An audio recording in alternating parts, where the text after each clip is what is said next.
لو مهتم بأخبار تطبيقات ووظيفة كل تطبيق مزايا وعيوب، اشترك في القناة وأنا هقولك كل ده. واي كاش تطبيق للقروض الشخصية من الموبايل، محمله 10,000 مستخدم، بيديك لحد 60,000 جنيه من الموبايل. كل المطلوب منك ان انت تسجل حساب على التطبيق. بعد ما تحمل التطبيق طبعا هيطلب منك معلوماتك الشخصية، صورة البطاقة، صورة سيلفي، جهات الاتصال بتاعتك، المعلومات المصرفية بتاعتك، وظيفتك لو عندك مصدر للدخل عشان يقدر ياخد فلوسه. وبعد ما بياخد منك كل البيانات ديت بتطلب القرض ابو 60,000 جنيه. بيقول لك قيمنا لحد ما نراجع الطلب. طبعا انت حضرتك بتقيمهم بقى ب5 نجوم، لان انت ايه، خلاص احنا هنديك القرض، خلاص احنا هنوافق لك على القرض، بس انت قيمنا يعني، ادينا تقييم كويس.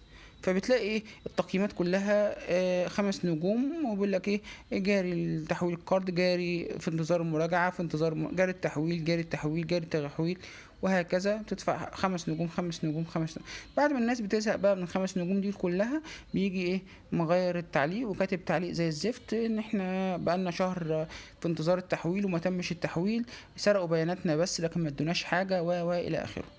لو انت حابب تضيع معلوماتك وبياناتك وجهات اتصالك وصورك وفيديوهاتك وانت كبنت كذلك الامر، ممكن تحملوا التطبيق، وفي قروض لحد 60,000 جنيه او لحد 1,000,000 جنيه. ومش عارف الراجل يعني مضايقها ليه كده يكتب 1,000,000 جنيه، هو كلام بفلوس؟ هو حد هيسألنا في حاجة؟